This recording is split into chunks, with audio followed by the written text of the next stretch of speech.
A day of stress and uncertainty for the auto industry. I'll do everything I can to protect the people and their jobs. Honda is considering shifting production from Canada and Mexico to the U.S. Well, we're going to keep Honda here, and I'll do everything I can to protect the people and their jobs. Since 1986, Honda has maintained manufacturing operations in Canada.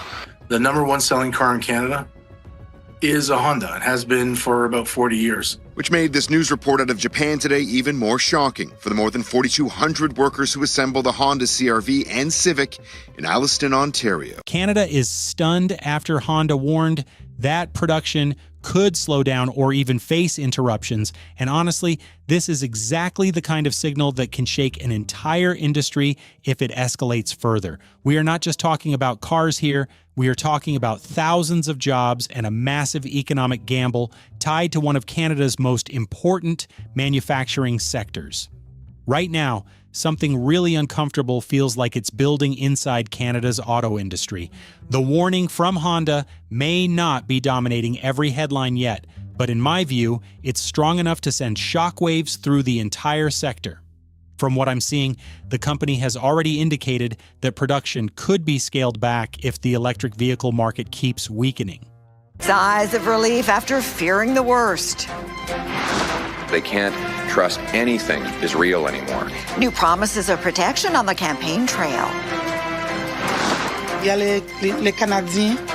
Plus a surge of migrants seeking asylum in Canada. If we lose over 4,000 jobs, where are our customers coming from? I don't think this is just a normal adjustment or routine planning change. When a major player like Honda starts sending signals like this, it becomes impossible to ignore. Workers are noticing it, suppliers are noticing it, and you can bet policymakers are paying very close attention. Across Canada, there is a growing sense of pressure building in the background. This feels bigger than a simple slowdown. So no changes right now, but potentially in the future. We may see some CR-V production move to the U.S. to serve a U.S. customer. But there is also a lot of CR-V and Civic excess demand in Canada. For years, there has been a big promise shaping expectations that Canada would become a major EV powerhouse with factories, battery plants, and thousands of new jobs leading the future of mobility. But now, hearing Honda talk about slowing production, that vision suddenly feels a lot less stable.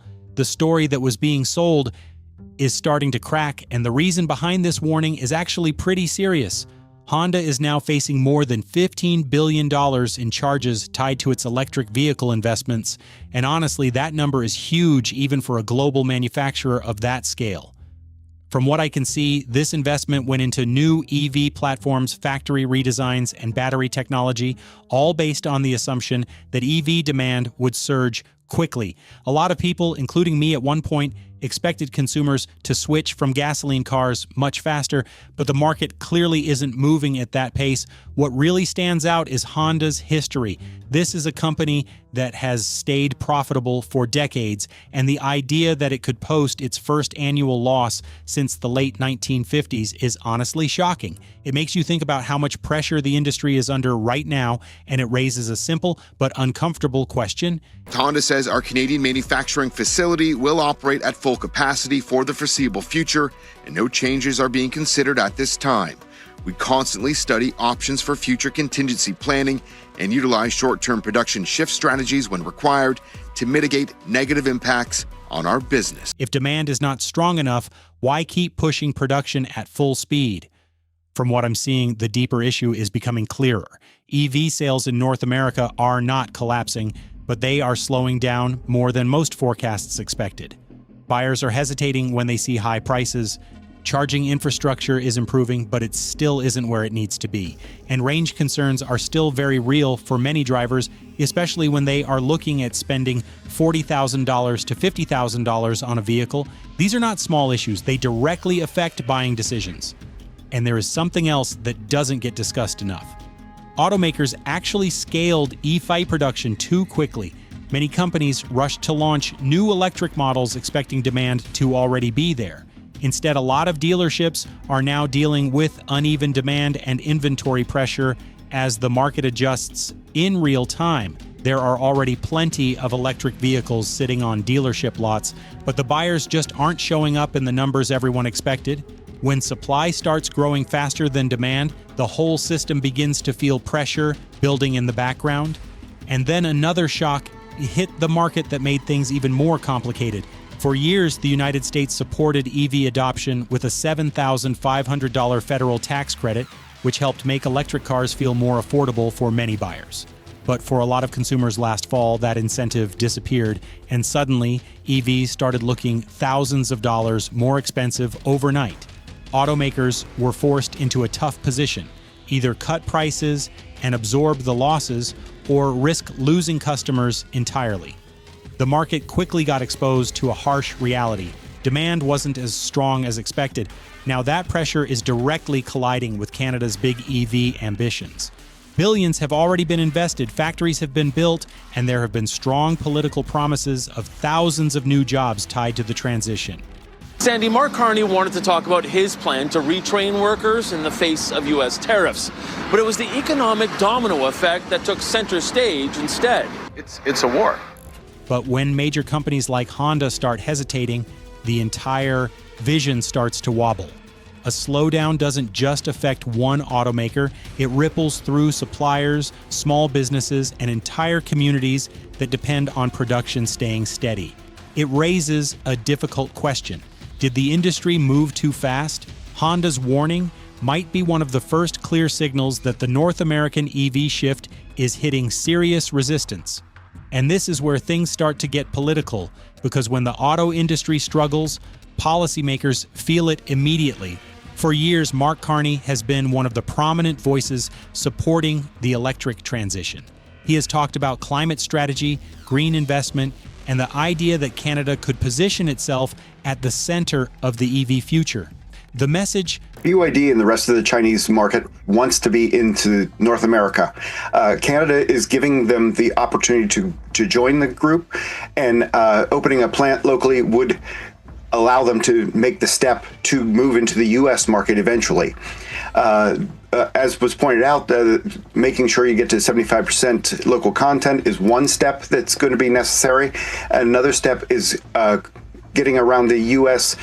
Limit on Chinese software and hardware, which is gaining over the next few years, and will limit the number of Chinese vehicles that can be sold in the U.S. Sounded powerful. Clean energy, modern factories, and a wave of new industrial growth. But the problem with big visions is simple. They look perfect when everything moves in the expected direction. The moment reality starts pushing back, the pressure becomes very visible, very fast. Right now, that pressure is becoming harder to ignore. Workers in the auto sector are increasingly uneasy.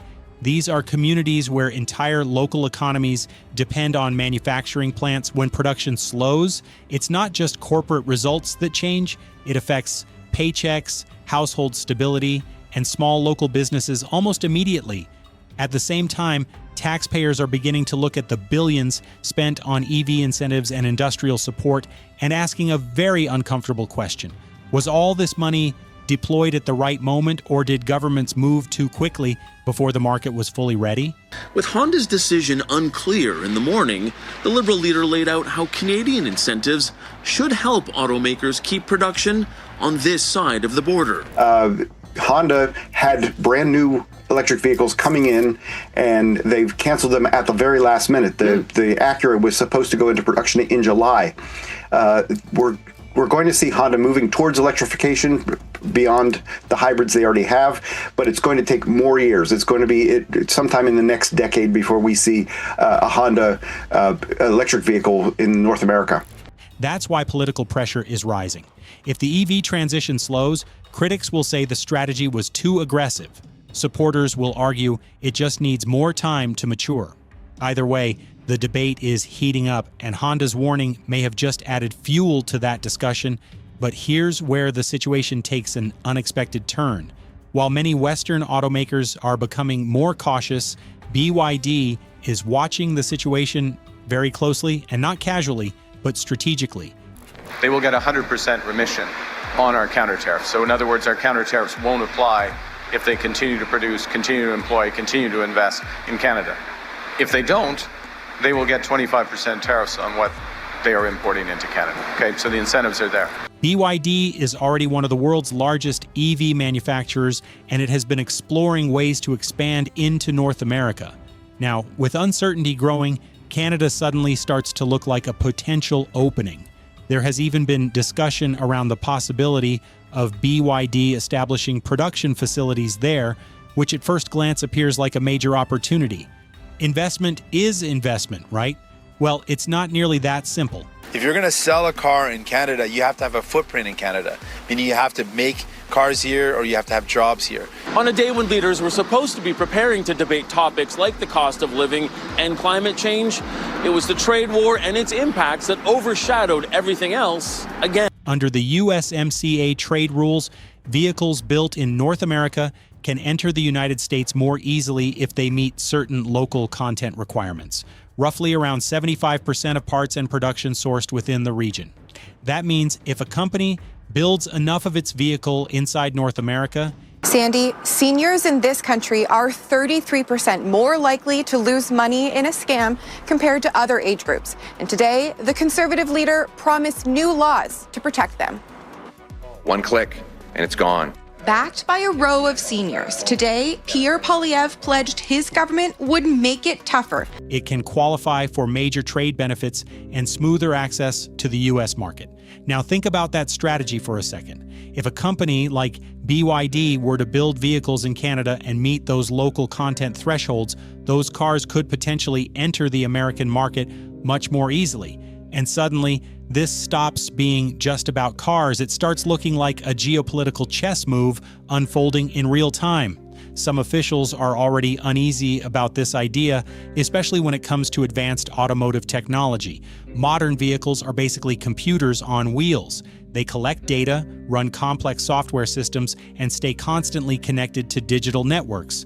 Because of that, the idea of foreign-developed tech being integrated into North American vehicles has raised serious security concerns in both Canada and the U.S., so Canada is now stuck in a very difficult position. Taking aim at lacking enforcement of anti-fraud laws, the Conservatives want to require banks and telecom providers to, in real time, detect, report, and block suspected fraud, such as phishing texts and robocalls targeting customers over the age of 65. On one side, the country wants investment, jobs, and industrial growth. On the other side, there is growing pressure to protect domestic industries and address national security concerns tied to advanced vehicle technology. Balancing those two priorities is becoming increasingly complicated. Meanwhile, something interesting is happening in the startup world. While traditional automakers are slowing down or becoming more cautious, EV startups like Rivian and Lucid Motors are pushing forward aggressively because they don't really have a fallback option. Legacy automakers can still rely on gasoline vehicles for revenue, but EV startups survive only if electric adoption grows. Their strategy often follows a similar pattern. Our seniors deserve to feel safe and secure when they pick up their phones, iPads, or computers. The Conservatives would also put a 24-hour delay on high-risk transactions from seniors' accounts, forcing banks to call to ensure they're not being swindled. Start with high-end expensive models, then gradually move toward more affordable vehicles under $50,000 to reach mass-market buyers. They can take those risks because they are backed by major financial supporters. Rivian, for example, has strong backing from Volkswagen, while Lucid Motors is supported by Saudi Arabia's Public Investment Fund, which has poured billions into long-term EV development. But here's the harsh reality. Even billions in funding cannot force consumers to buy cars. Right now, the entire EV sector feels like it has entered a survival phase. Companies have committed hundreds of billions into electrification, but the market is delivering a much tougher reality check than expected. The transition may still happen, but it's likely going to be slower, messier, and far more difficult than early projections suggested. And right now, Canada is positioned right in the middle of that high-stakes gamble.